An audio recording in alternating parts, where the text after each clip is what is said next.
What you said about the rum again? It's Okay. 40% proof. 40% proof. Yep. Okay, as I was saying before I thought of you was shooting, we lost our assistant today. It's very sad. This is a second take because cameras sometimes decide to have a neurotic attitude and cancel themselves out. Camera malfunction. Yeah, well, I wouldn't call malfunction. These things are expensive. They just decide not to work right. We are. I'm not sure our camera is expensive though, to be fair. Well, we have an army of cameras, isn't it? We just decide to use whichever one is closer in any particular night. Today we are going over Ian's favorite movie, right? Almost number one on my list. Almost number one. Yeah. He's got a whole room dedicated to Conan.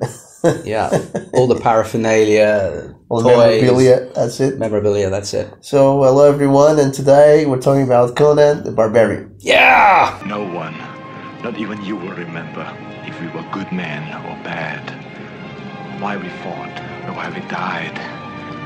All that matters is that two stood against many. So, Conan the Barbarian from 1982. And obviously now I'm going to ask you, directed by who? And you're going to say something silly like Steven Spielberg, right? And then I'm going to cut you off saying, don't talk nonsense. It's John Milius.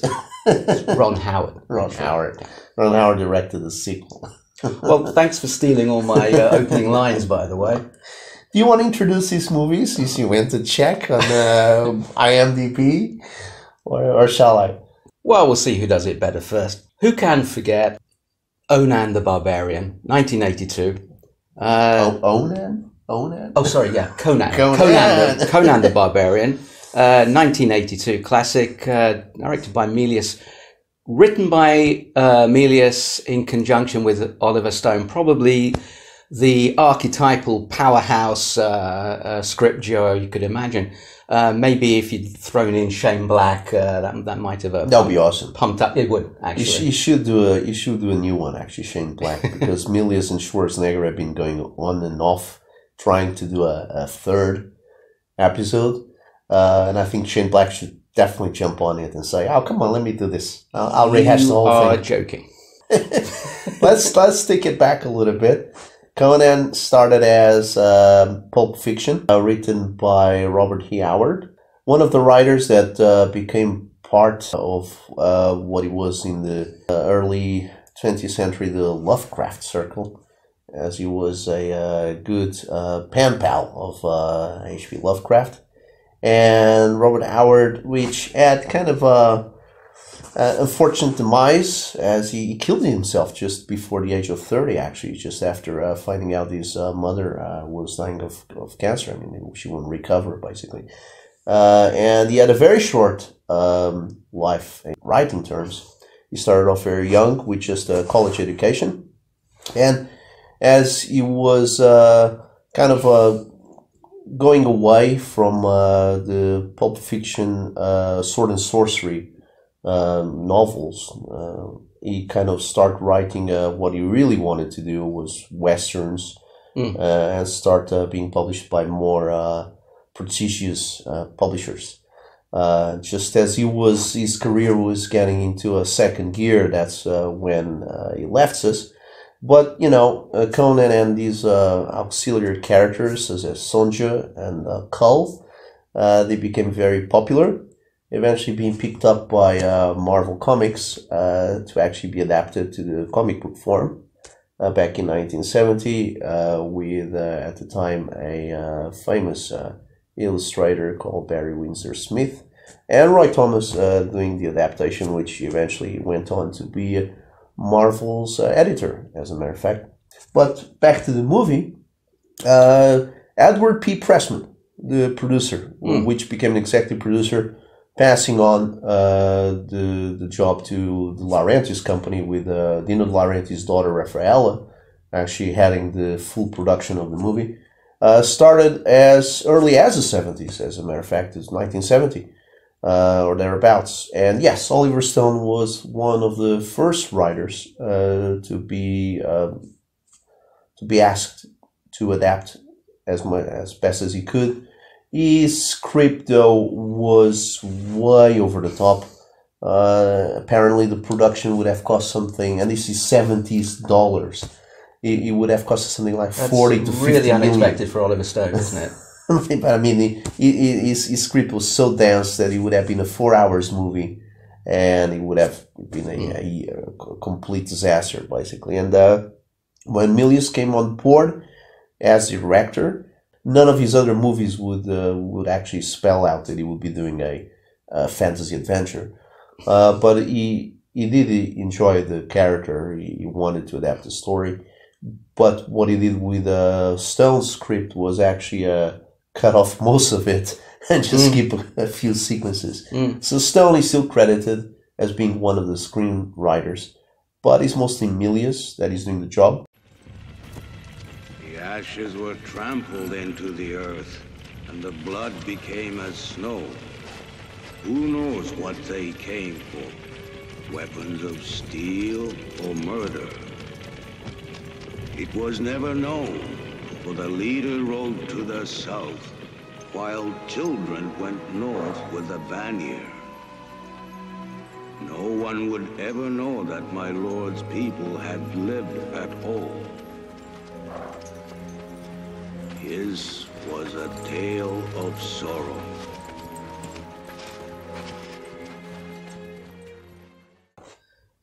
Well, actually, I think actually this is a really sort of archetypal Milius script. I mean, right from the beginning when you see the epigram from Nietzsche and out of the dark comes the forging of the sword, and the Basil Polidorus score kicks in. I think that's pure Milius. The cast. So we got Arnold Schwarzenegger, which... it's the breakthrough movie for him too. Indeed. I mean, he had been on and off Hollywood since as early as 1969, as a matter of fact, from a couple of beat parts. And in the early 70s, actually taking on lead roles in a couple of movies. One of them with Jeff Bridges, and I forget the name of that one, actually.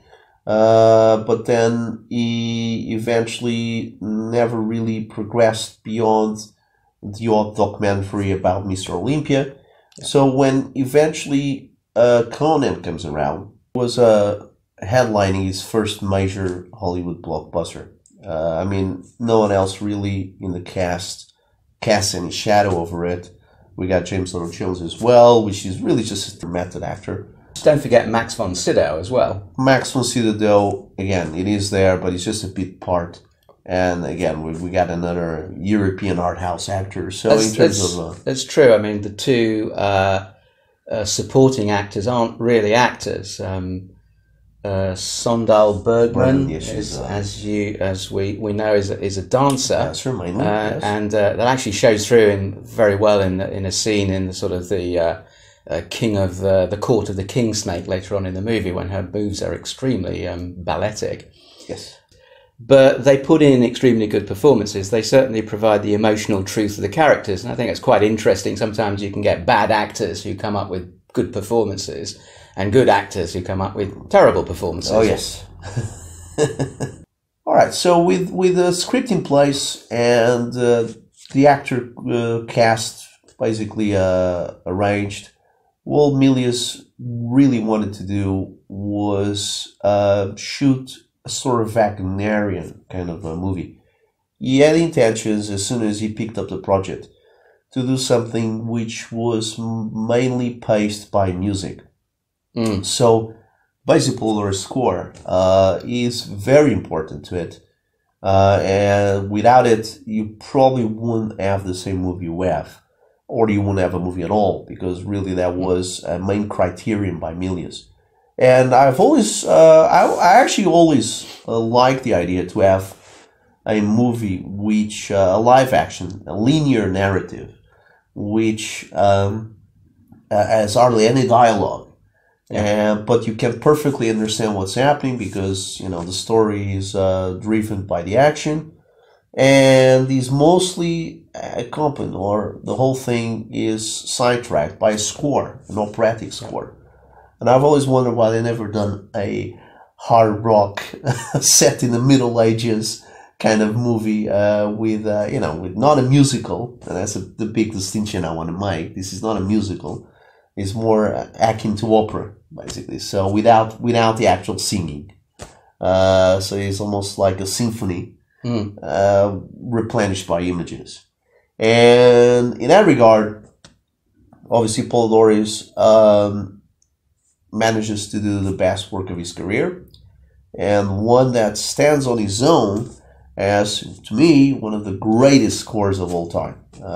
It's the way that they actually went about it was very interesting, because Milius actually hired Polidori's before the movie was actually shot, and he showed him the storyboards, and from there, Polidori's knowing where the story was going to be set, so in a fantasy world that has kind of sits between the Bronze Age and the Middle Ages. And from there, and concept art, Polidori started writing a score. So he really went home and created a symphony that which tunes and sounds would sound something like a fantasy world of that kind. But then as he starts getting the clips and the rushes of the movie, then he's able to create expand the melodies and create tunes and create themes. Yes, the Conan theme uses a lot of percussive sounds, and it really ties in with the theme of Riddle of the Steel that is central to the story. And I think in its fuller flights as well, it's quite romantic, the music. Actually, strangely enough, it reminded me of the classic 1950s film composer Miklos Rosa. Indeed. Yes, well, another one that, another composer which was known for doing scores which sometimes went above and beyond the Call of Duty, with a lot of these scores actually being released on LP, including a lot of material not actually shown in the movie. Miklos Rosa actually wrote a provisional score for 2001, but That's intriguing. That's intriguing. Stanley Kubrick actually rejected his score. That's even stranger than Bernard Herrmann doing the score for Taxi Driver. Yes, well, you know, with Stanley Kubrick going off using Strauss valses. Yeah. The interesting thing about Conan's score is that allows Milius to do an opening of a movie with, apart from just a simple narration telling you where the action will be set, and just a short introduction to Conan and his father, you basically have the first 15 to 20 minutes of the movie with hardly any words being spoken.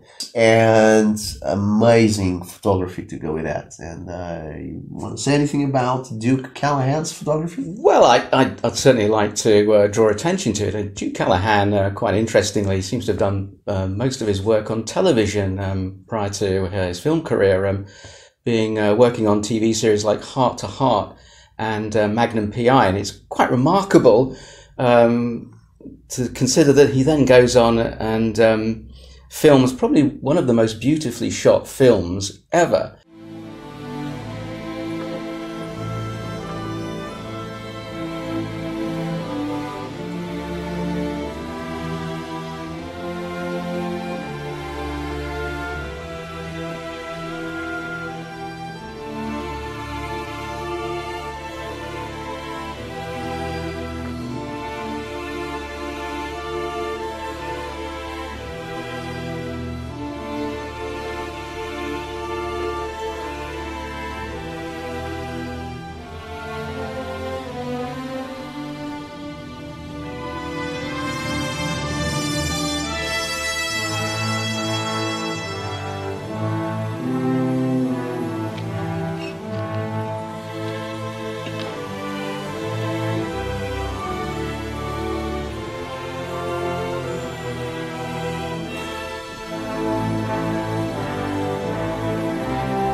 I'm really struck by the precision of the depth of field that he uses. There's a sort of a lushness, a high contrast to his shots. And they're also beautifully lit, incredibly, in all the scenes, lit in the interiors, lit in the exteriors, and quite a few shots of that golden light that's at dawn and dusk as well.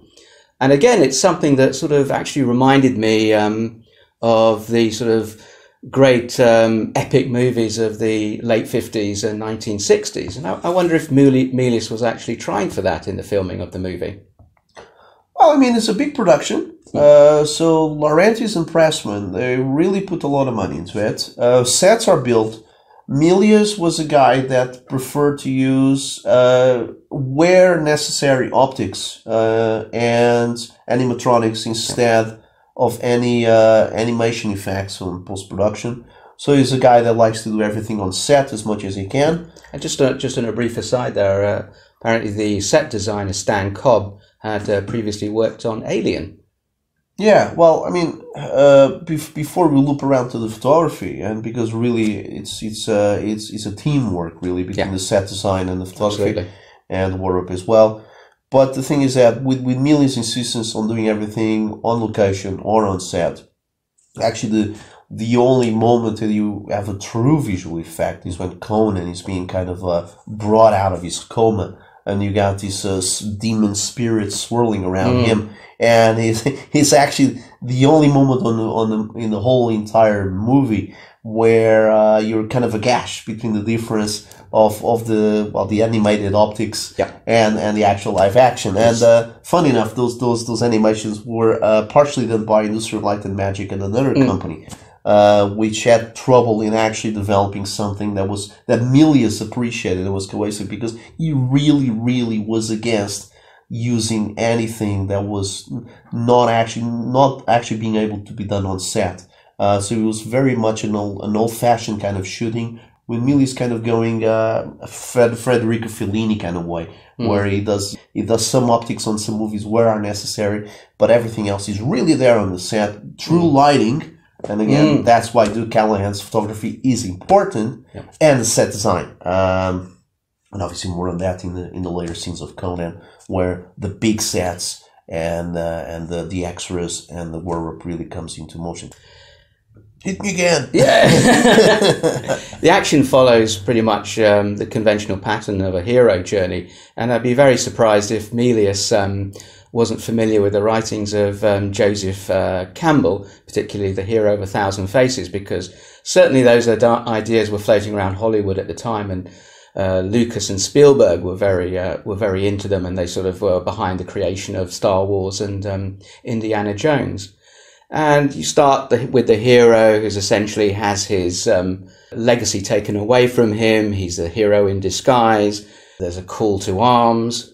He has helpers who help him on his journey. He meets a wizard. That's very important, who acts as a mentor. And then quite significantly, there's the hero dies to be reborn, which in hero terms is described as going into the belly of the beast. A very important moment in the steps of the hero journey. That's right. And then he's fully equipped to meet the threat, which is in the shape of the tyrant or holdfast. Darth Vader.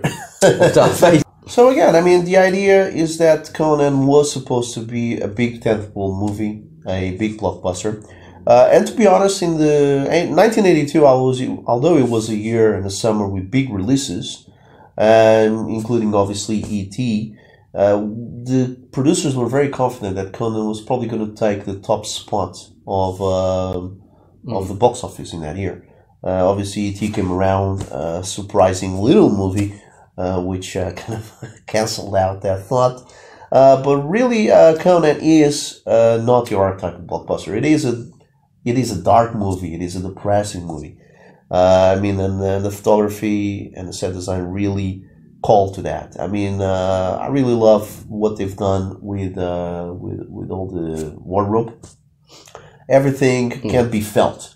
You have ladders, you have spikes, and everything looks real. Everything looks palpable. When you have the barbarian fights in the pit, and you have the bone crushing with a little bit of a dodgy sound library, But you probably will notice that all the actors, especially being physical actors, Arnold Schwarzenegger, Sandal Berman, they all move slow. So you can feel their movements. The camera is capturing every bit of sand, every bit of splash of blood, which interestingly enough is good blood. It's not that orangey, bright blood, but it's the dark, guttural blood that good filmmaking should have.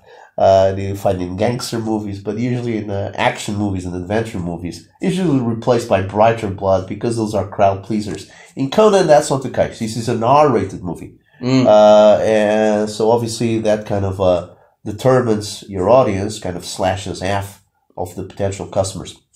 But nonetheless, Pressman and Rafael de Laurentiis, they perfectly accepted that this was the movie they wanted to do, and by having Milius and his crew come onto it, it is a compromise, and being a compromise is a well-done compromise. So it's by other words, is a movie that doesn't shy away from his origins, not only of the writing of Ronnie Howard, but it's a movie that doesn't shy away from what he wants to be. He wants to be a dark movie where there's challenges to be overcome, and they are tough, they are difficult. I mean, our heroes are just a trio of guys that goes against a whole army, and they have to succeed in the end. So obviously the ending will be nothing else but a bloody, skull-crushing fight, which is to the death. And that's exactly what Milius wants to do. And that's exactly what he accomplished. And I think the movies that are able to stick to their roots and not negotiate any final cuts to smooth or to soften their premises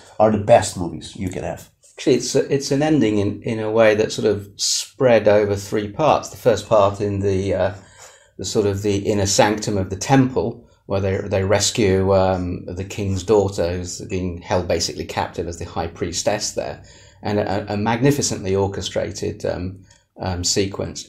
It then goes into the sequence at the wizards' encampment, where they basically lay traps for kind of a Stonehenge kind of a yes, indeed, yes, sort of Neolithic sort of encampment where they basically lay traps for the warriors who are going to come, and Milius apparently is using the Seven Samurai, Kurosawa's Seven Samurai, as a template for that scene, and the final scene, which goes back to the temple of Set and the King Cobra. A great set. A fantastic set. Incidentally, the locations are in southern Spain, so any shots that might make you remind you of the spaghetti westerns is not entirely coincidental. But as I said, it's a fantastic set. And again, beautifully shot at night time. It's mainly lit by torches, flaming torches. And I find it quite poignant in a way because Milius also scripted Coppola's Apocalypse Now. And that final 10-minute sequence is basically the ending of Apocalypse Now, barring Marlon Brando and the oxen being slaughtered. Yes. I mean, right from the opening shot of Arnold Schwarzenegger appearing, it could be Martin Sheen rising from the primordial slime. So this basically is the ending that Milius wanted from Apocalypse Now. Yeah, the two correlate a little bit. But getting back to Duke Callahan's photography, and you mentioning that some of those sequences are shot, well, at least mostly lit by the candlelights. It is a superb work. Again, I mean, the whole film is dark. It's dark not only in content, but it's dark actually from what you see on screen. But unlike a lot of movies that fail to capture dark scenes in a convincing way, Conan does it the right way. It's good old-fashioned photography where you actually are able to see what is on screen because he knows what to do. Exactly. So although the grays are crushing and the blacks are even more so, you can see the whole action. I think it's fantastically beautiful. Yeah, it's very good. It's a genuinely beautiful film.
back to the scene where Conan has to rescue the princess, and where they have to kind of paint themselves with these war colors, so they can blend in this not a great set where this orgy is going on. With big cooking in the process, and by the way, they are cannibals. They're cooking people in it, and that scene was actually toned down as there was lots more nudity. And also to compile on that, the specific theme for that scene that Paul Doris writes, he wrote it together with his daughter, actually, which at the time was a very young Zoe Polidorus, which later on you might remember seeing her in Starship Troopers.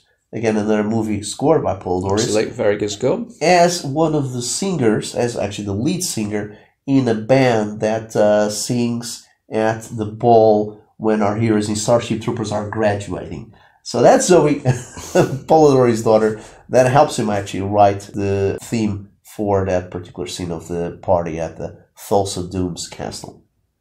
This is pure art. This is raw art. This is, it's a very well accomplished work, and that's why I do like it very much. Yeah, my feeling about John Milius is, to coin a phrase from Sartre, if Milius didn't exist, you probably have to invent him. Okay, guys, so for today, this is it. A short review on Conan, retrospective on Conan the Barbarian, and do like this video, even if you didn't like it. Follow our channel and hit the bell for notifications as well, so every time we upload a new video, YouTube will let you know. Otherwise, you won't let you know, and we'll just pass under the radar. So thank you very much for joining us, and until next time of Movie Talk. Goodbye, and just in case you were wondering, it isn't really my favourite movie. Guess it is.